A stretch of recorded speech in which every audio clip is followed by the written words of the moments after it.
every mother and father that somebody could steal or harm their child.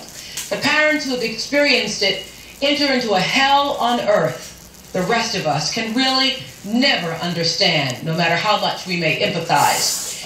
We all hear the news about an abducted child. We're filled with sorrow.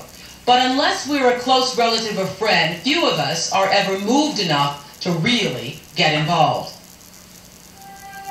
The abduction of Polly Glass changed that. It brought a nation to its feet, ready to fight. Polly's abductor came brazenly into her home, into her bedroom, with her mother in the next room, and at knife point carried the child off. Polly didn't have a chance to fight or run or scream for help. And we asked, if that child wasn't safe, what child is? Well, 2 years ago, in my testimony to the Senate, I proposed legislation about identifying child abusers, child molesters, and offenders who target children. That bill passed, and now a database will be created so that we can identify those offenders whenever or wherever they have access to children. I'll be at the White House today for the signing of that bill into law. But that is just a teeny tiny step. It is not enough. That database, even if it had been available to police, would not have helped in Polly's case, because her murderer didn't target children that we know of until Polly.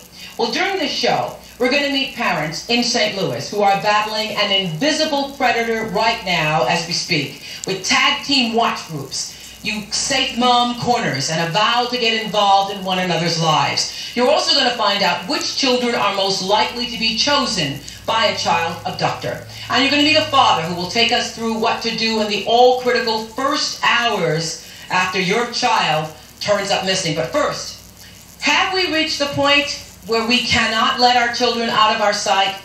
That's the consensus of parents in St. Louis, where 2 children have been kidnapped and murdered in the last 4 weeks. On November 18th, 9-year-old Angie Hausman got off the school bus and headed for home, only 8 houses away. 8 houses. She never made it. For 10 days, police searched and volunteers came forward to distribute flyers, desperate for any kind of lead. But on November 27th, her body was found in a nature preserve 20 miles from her house. On December 1st, the day of Angie's funeral, 10-year-old Cassidy Center disappeared walking to a friend's house. Cassidy's body was found in an alley on December 9th by 2 teenage boys. Joining us are Angie's mother and stepfather, Ron and Diane Bone, with Cassidy's mother, Rhonda Center, and her fiancé, Mike. Diane and Rhonda, you agreed to be here today, I understand, to try to draw some attention to the plight of children who are stalked. But my God, our hearts, doesn't your heart bleed? Our hearts bleed for you. And I'm hoping that what will happen as a result of this show is that America will stand up and do what is necessary once and for all to put these child molesters behind bars and keep them there. I'm hoping that the death of your daughter and Polly and thousands of other children this year will inspire people in such a way that they won't just let it be a news story and move on, because it's something that has seared your lives, and we all know that you'll never be the same. But Rhonda, I understand that your daughter was wearing a personal safety alarm. Yes, she was wearing a safety alarm, and it gave me a false sense of security. I realize now that there's a lot more than just putting an alarm on your child. They have to be taught. They have to be taught from when they're very small to be aware of situations and things that can happen. I had a false sense of security. Because of that alarm? Because of that alarm, I felt protected. And so the alarm was found sort of blaring in the streets. She had pulled her alarm. She'd done everything like I told her to. She pulled the alarm, and they found the alarm blaring, and no one heard, saw. They didn't know what the alarm was. The neighbor found the alarm, and he didn't know what it was. He thought it was a toy. He actually disturbed the crime scene unit and the crime scene and took it into the house. He taped it up with electrical tape. That wouldn't shut it up. They heated it into the ground. I guess I don't know how. They said it was half buried in the ground to get it to shut up. Because he didn't know. He didn't know what it was, yeah. Or didn't hear it until it was too late. Yeah. What do police say now happened to your child? My child was very strong, and she was 120 pounds. We shared clothes, we shared everything, and I believe apparently, I don't know, 1, 2, I believe someone had to be strong enough to force her into the car, because there's no way that my daughter would have went in without a fight. She was a fighter, and she fought to the end. What time of day was it? 3:30 in the afternoon, broad daylight. Just got home from school. And so, when did you recognize that she was missing? I had come home from work a few minutes after 5.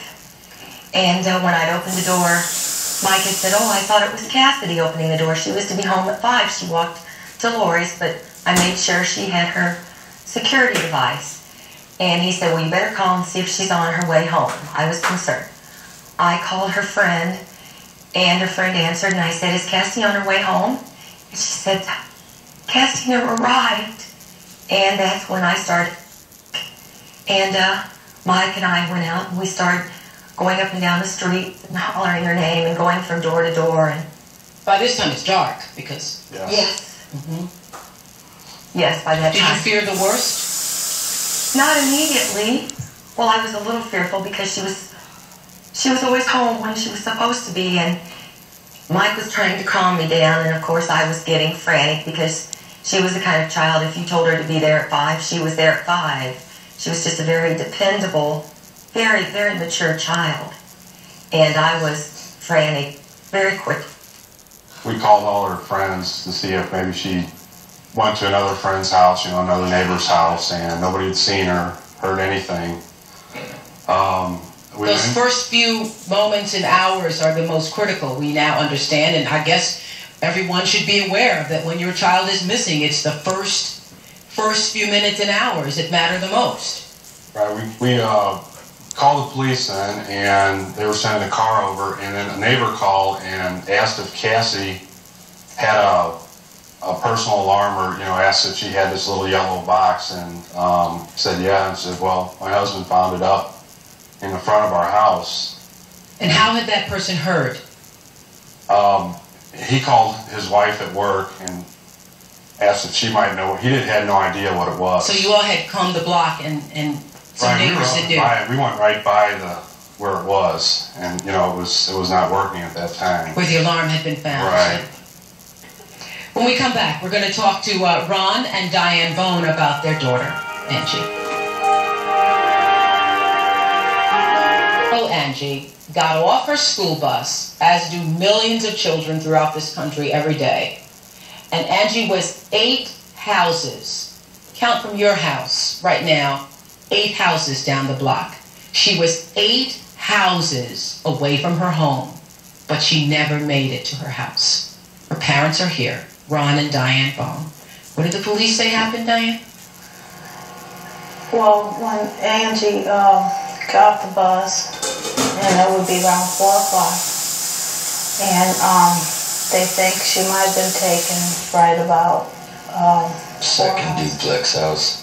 What'd you say, Ron? From the second duplex house from the bus steps where she was taken. Second duplex house. So in front of somebody's house, she was taken, because there are 8 houses, all the houses are right next to each other on the street. And nobody saw anything. Nobody seen nothing.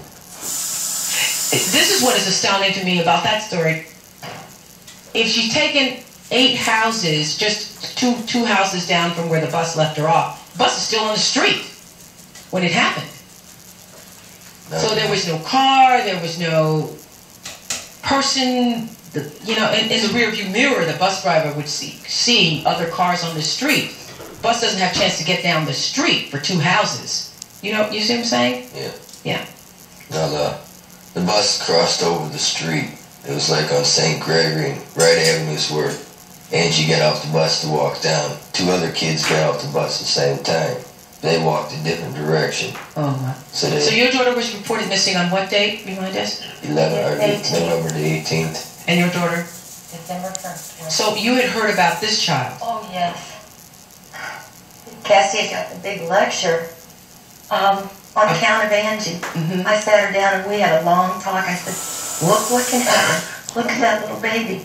I said, now, and that's when I went over all the safety tips, and she was going to a dare dance on Saturday night, and her and a little friend Stephanie, and I went through everything with her.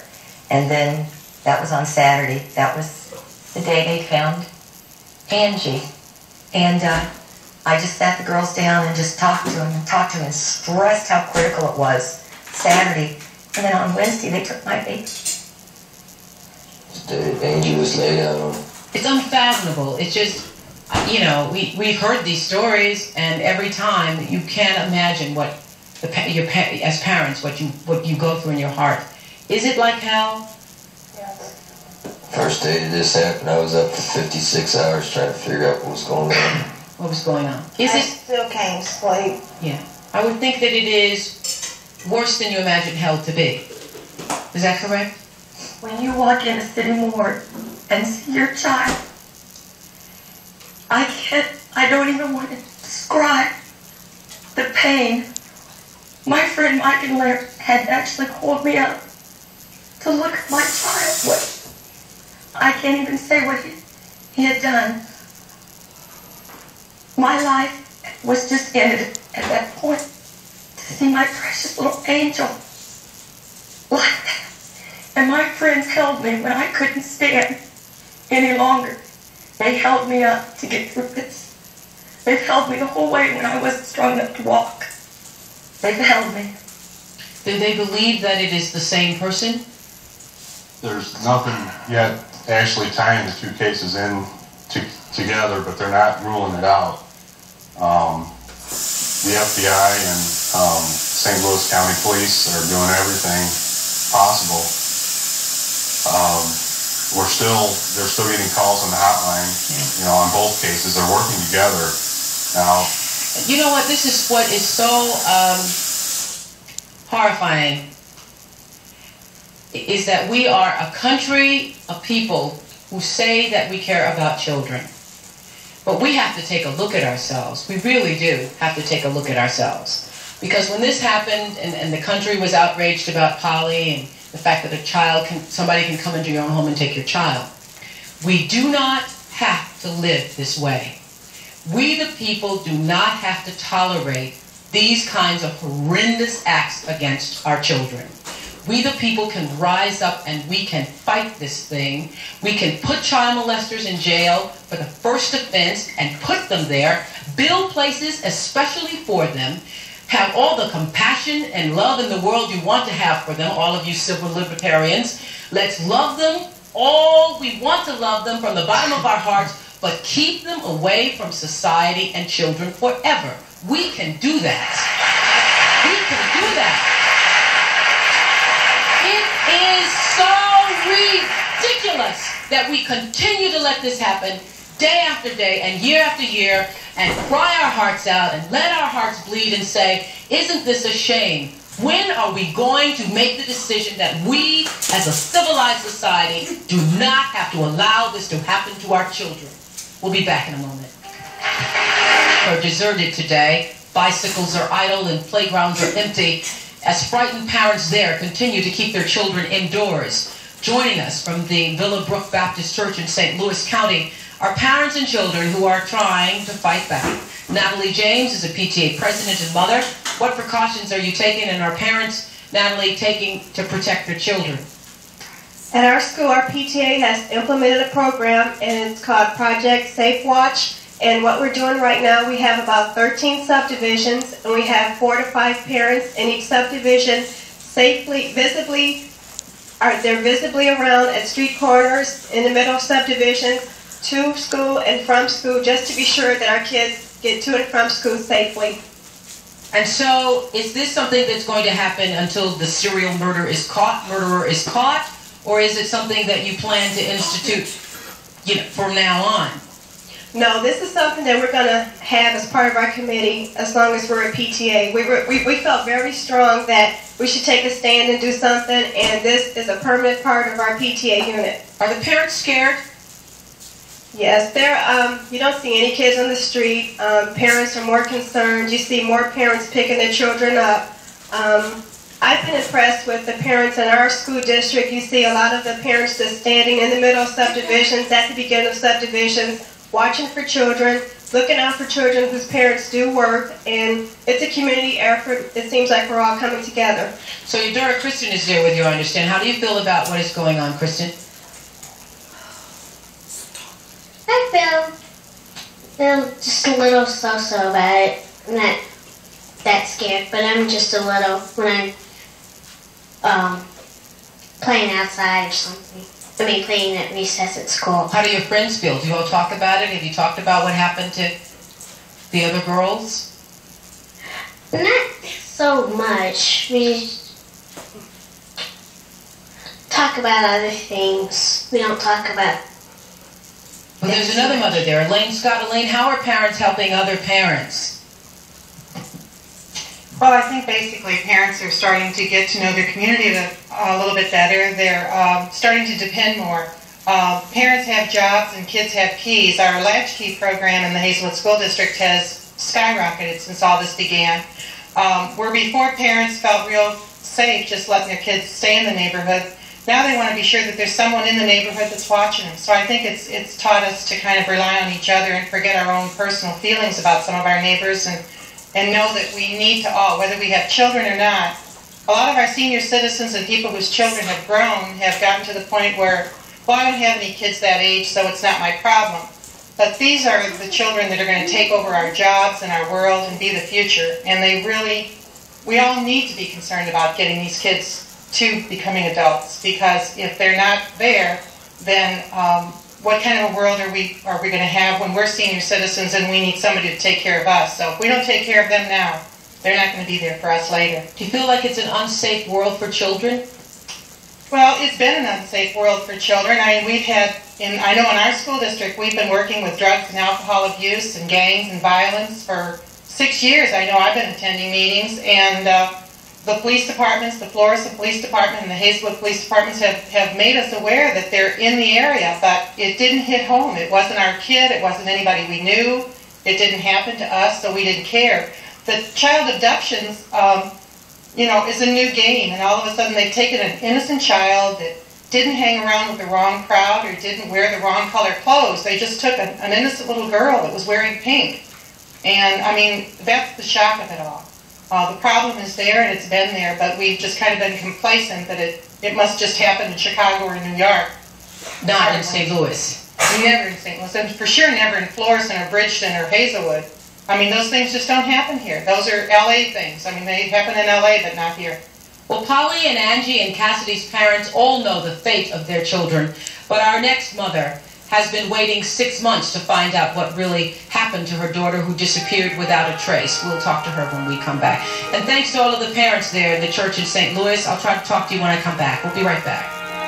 And exploited children has received 57 reports on stranger abductions over the last 6 months. One was about this little girl, 9-year-old Andrea Parsons, who went to the store one afternoon to buy some candy.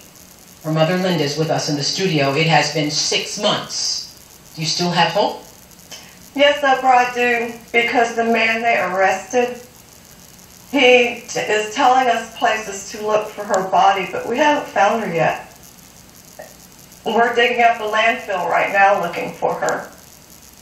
So he's told several different things. Several different things. Mm-hmm. And I will not give up that last shred of hope.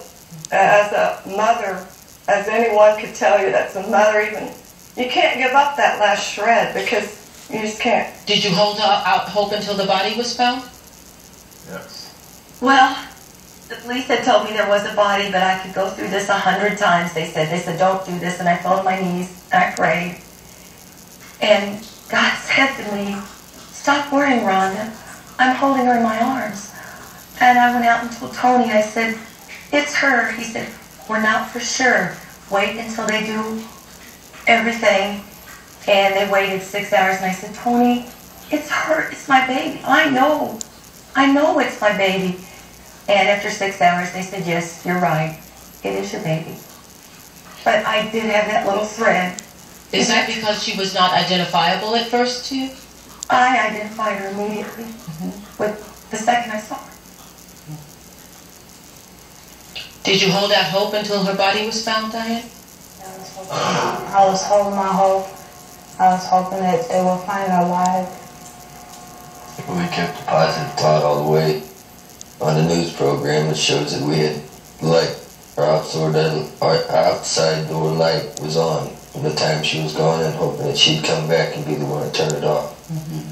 And when you hear these stories, I went through that on a Saturday night about a month after Andrea disappeared.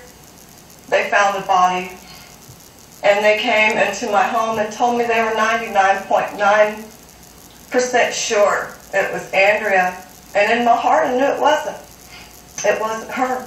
So where do you think she is? You have a shred of hope, so you think she has been kidnapped, that she's being taken care of someplace? I have no idea. That's a question you can never answer.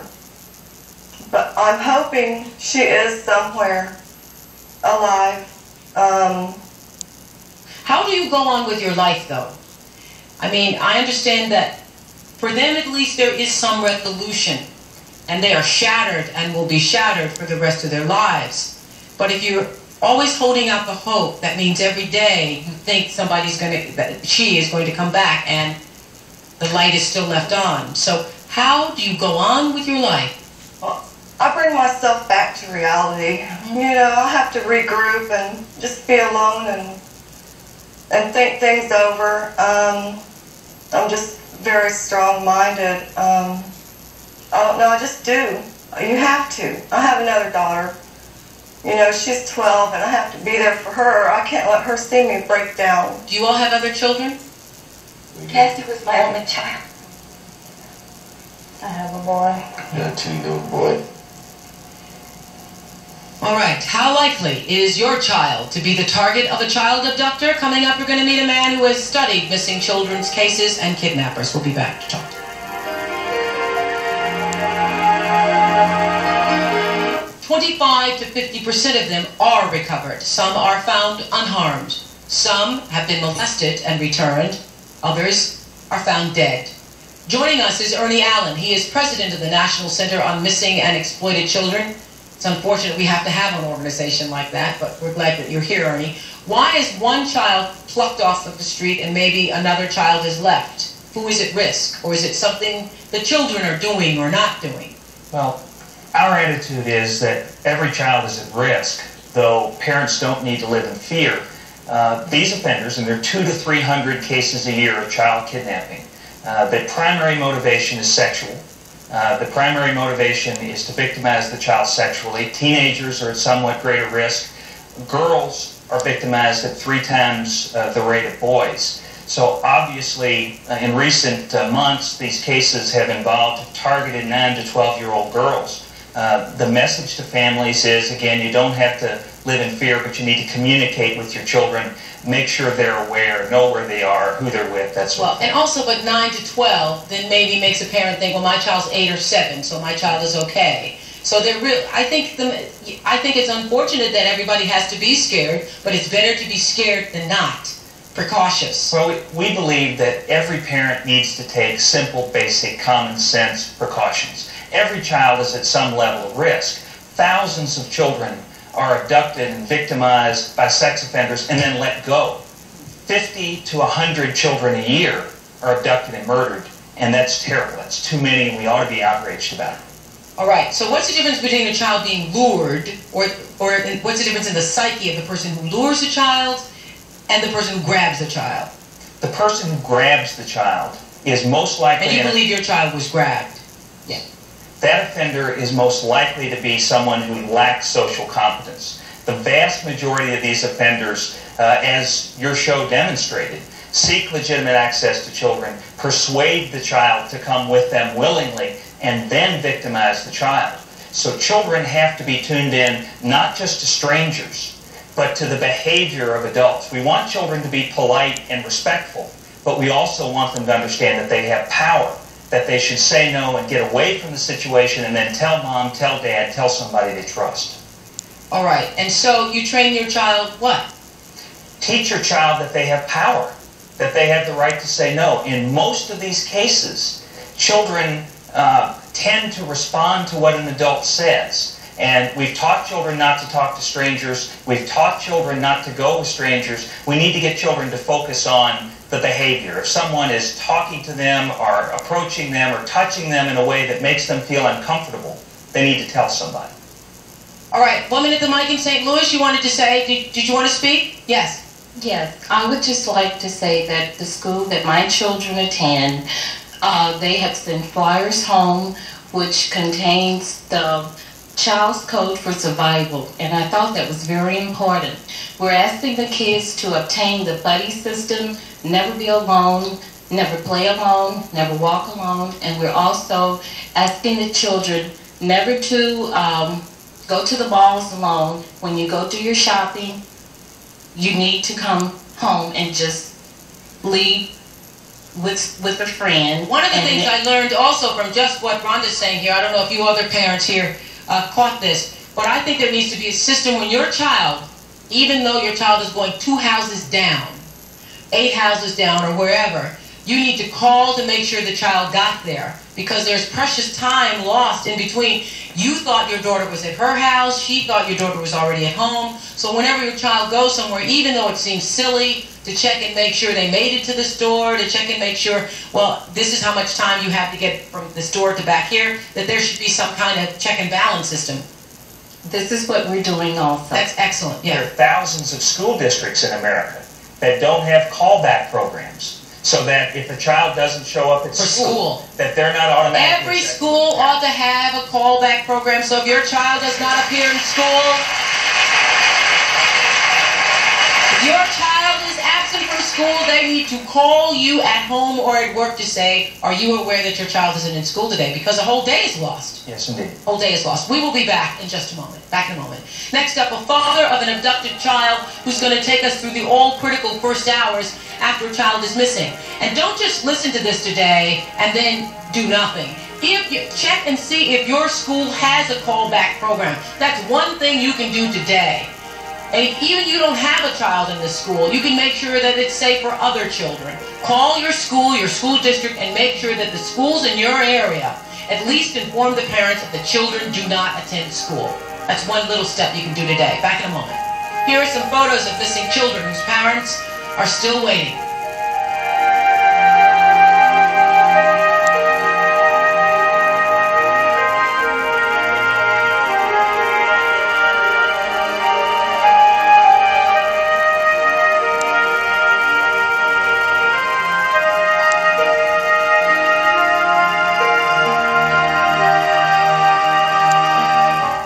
Missing children. David Collins' son Kevin was abducted in 1984.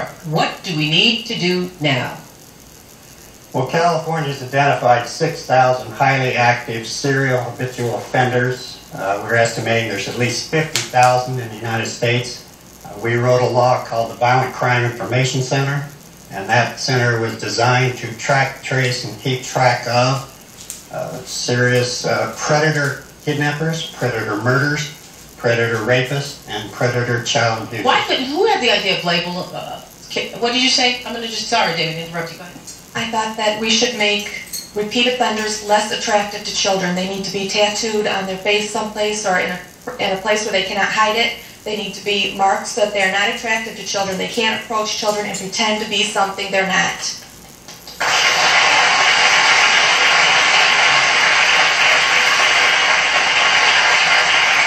That would certainly work, but you'd get fought to the ground on doing it. But go ahead. The problem is the arrest and conviction of these people. We have many people with 400 and 500 victims that have been arrested twice. Yeah. The problem is the investigation. That's why the three strikes you're out law. By the time you've been caught 3 times, you've already molested, for habitual molester, hundreds of children.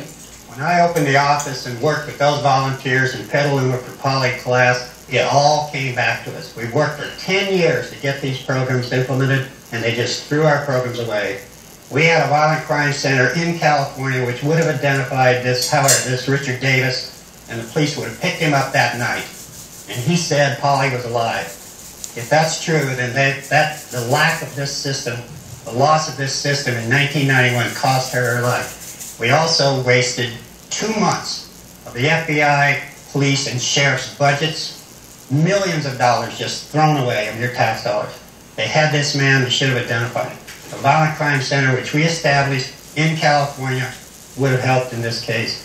We also have a case in San Bernardino County, 32 children molested in 3 different cities. Those police departments were not even talking to each other. They didn't even have an idea what was going on. The Violent Crime Center had analysts in it to tell these... So where is it now, the Violent Crime Center? It was abolished in 1991. In California, we had it. And why was it abolished? They say lack of money. They had a specific data bank which the police told them that $120,000. And they said no. We are at wit's end with these people. I mean, they don't understand anything. If you call California, they will tell you that the officers had criminal history available. Criminal history is your entire rap sheet. The dispatchers, it is illegal for them to even read criminal history over the phone to the car. They can't even give it to the police officers. And these people don't even know that. And they're running these programs and telling you what to do and how to help children. It's pathetic. So what do we need to do? We need to develop, with our tax dollars, violent crime centers within each state's law enforcement so that the police in the streets, they say when they pull a car over, they need to know whether that person is on parole and what for. They get shot by people who are on parole. It saves their lives, it saves children's lives, and the program just isn't being done. Well, what I'm hoping that this show will do, and the only reason these parents are here today, letting us see the searing holes in their soul here, is publicity for themselves because they've already lost their children. They told me that they wanted to come here to help the rest of us do whatever it is that needs to be done to change the laws. This is what I don't understand, having fought for the past 2 years to get a simple little database that says you have to check up on anybody who has a child conviction charge that's going to work with children. It's a simple little thing. But you have to fight like it is the end of the earth to get that passed. Exactly. We testified in 1986 in Congress that the funding, the tax dollars, should be spent improving law enforcement's ability to identify these predator, kidnappers, rapists, murderers. Maybe we're depending on government for too much. They're not doing it. The private sector in this country is phenomenal. We're the most charitable country in the world. And parents are the largest constituency. Maybe we need to take action and say, for $120,000, let's get it. Let's get that center open. Let's model it. I was lucky enough to approach my daughter when a man was trying to abduct her and her girlfriend. And posing as an insurance man. He was a neighborhood insurance man going door to door. And, or so he said. And he was. We had him fired. And he knew we couldn't prove anything. He said it to my face. That you couldn't prove anything because he hadn't done anything to your child yet, but he was trying to lure your child into the car? Yes, he was. You told police. What happened? They said they couldn't do anything until he did something. And by that time, it was too late. Okay, yes. Yeah, Oprah, the Justice Department found that there were 114,000 attempted abductions of children by non-family members every year. What David says is dead on. We need to create a national system for tracking offenders, for sharing information between law enforcement. And you say, what can the public do? In addition to your bill, which becomes law today, there are 2 other key things that are part of the crime bill that hopefully your viewers will let Congress know that they want to happen. One is called the Jacob Wetterling Crimes Against Children Registration Act, which requires convicted offenders who've committed crimes against children to register, and it mandates it in all 50 states. Secondly, through the efforts of Senator Dennis DeConcini of Arizona, there's a missing and exploited child task force that's in the law that would involve federal agents, much as crash teams do in airplane crashes. But don't we also want to do this? Don't we really want to, the first time a person is convicted of molesting a child, don't we want to put them away for good? Don't we really want that? We don't want them back on the street. And this is what astounds me. People say, but the law says you only get 5 years, or depending on what state, you get 7 years, you get 2 years. Don't we really want to change that? Do we want to be the kind of people who live in a world where we say, oh, yes, you can molest a child. Oh, you only molested him for this long. So, yes, you only have to spend a year or 2 years, and now you can go back. They have told us, the child molesters have said themselves that they cannot be cured, that it is a problem, and that they cannot be helped. So don't we want to put them away for good? Why don't we want to do that? We don't understand the problem. For instance. And we will be happy to take the money out of our checks to give, to build the places so we can have compassion for them all in one space. We will be happy to do that. To know that your child is safe, yeah. You've been told that it costs about $22,000 a year to lock a person up. And a taxpayer is very concerned about that. What you haven't been told is to have one of these highly active predators on the streets cost $430,000 a year. You're paying 20 times to have one of these people on the streets. You have 10 and 15 different police departments investigating the same guy. All those psychological help, the psychologists have to be paid, doctor bills, families losing work. Our tax dollars are totally wasted. So if your child is kidnapped, what is the first thing you should do? We're going to find out that when we come back. Your child is missing.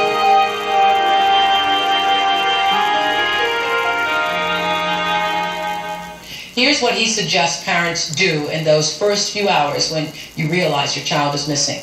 You call the police, and you call a missing children's organization. You search every crevice in your house and on your property, and then call the sheriff, the FBI, the media, the TV, the radio, and newspapers, because the first couple of hours are the most critical. Is that correct? Often they are. You wanted to say what to us? Yes, sir. I work for a heightened awareness program with kids, and Ernie is right. You have to work on the behavior of the perpetrator. These people are they have a perpetual predilection for young children, and they carry out their salacious thought with licentious actions. And when you put them in jail and you let them out, they're worse when they get out. There's no question about that. They tell you that. Unfortunately, this problem is not going to go away. There are too many human monsters already in development right now. What we have to work on are precautions and preventions for our kids when they are confronted with this situation. And that's what I do. I teach the kids hands-on experience of how to work with these perpetrators, from coming up with a picture of a dog and saying, help me find my dog, to the insurance agent, to the man with the badge who says, your parents are hurt, you have to come with me. I think the guy in St. Louis, he lives in the area and he's familiar with it. He's dumping these unfortunate children in your neighborhood, and he might have something like a badge that gives them a sense of security with him. Because you think your daughter would have gone with somebody who was an authority figure? That would have been the only way she would have went. The only way. Mm-hmm. You wanted to say what? Yes? I have a 9-year-old daughter, and she has a fabulous personality. She loves people. She can walk into a room and with a group of strangers and get everyone talking to each other within just a few minutes. I am concerned with how to get her to protect herself in situations, especially out on the streets. We live in a very, very small community, and she feels that she knows everyone. And I'm just concerned with later on how I can protect her. What do you want to say to that? I think the key is communication and empowering your child. Obviously, you can't be with her every minute, but one of the members of the audience said earlier, children can use the buddy system. We can reinstitute the concept of neighborhood, neighbor helping neighbor, other people looking after your child. At the very least, you should know who she's with, where she's going, when she's going to be back, who else is going to be there. And we don't think that means that every parent in America has to live in fear or feel like they have to lock their child away every moment. In St. Louis, that's what you all are trying to do. Is that correct? Yes, That's sir. true. The mic? Yes, we are, Oprah. And also I have a son who's 8 years old, one of 4, who is a very emotional child and takes things like what has happened to Cassidy and Angie here in St. Louis to heart and feels very personal with what has happened, to the point where last week he missed 2 days of school, telling his mother and I that he was ill, but we think he was so afraid of what was going on that he didn't want to go to school and stayed for those 2 days with Grandma and Grandpa because he felt very comfortable and safe there. Don't you want to encourage also the rest of the country? Because just like you all, as someone mentioned there at the church there, that you thought it could only happen in Los Angeles or New York. I'm sure that there are people who are looking at St. Louis and saying, well, that's happening in St. Louis, it's not us. And don't you want to encourage other people around the country who are seeing this to do the same thing in their communities now? Don't wait for a child's body to be dumped in an alley, another child to be murdered before you start your own watch programs.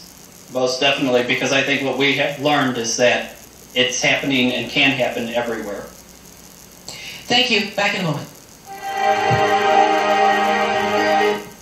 I sat in my bathtub amidst all the bubbles and the candles and, you know, living this wonderful, luxurious life, and I wept.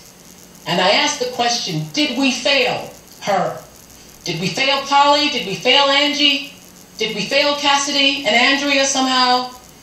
Is there something we should have done, I could have done, you could have done? All these parents here today think perhaps that there is, because we don't embrace the idea that every child should be the responsibility of every adult, because so many of us have lost our sense of community and we become too selfish when it comes to protecting children, all children, and not just our own. And it is my prayer to God that you won't just watch this show and feel the pain of the parents, that you will take your pain, you will take your tears, and you will do something. You will change the laws in this country, that we will not be the kind of people living on earth that talk about caring and did nothing. Thank you. Yes, correct. And who's your anchor tonight? Is it Pat?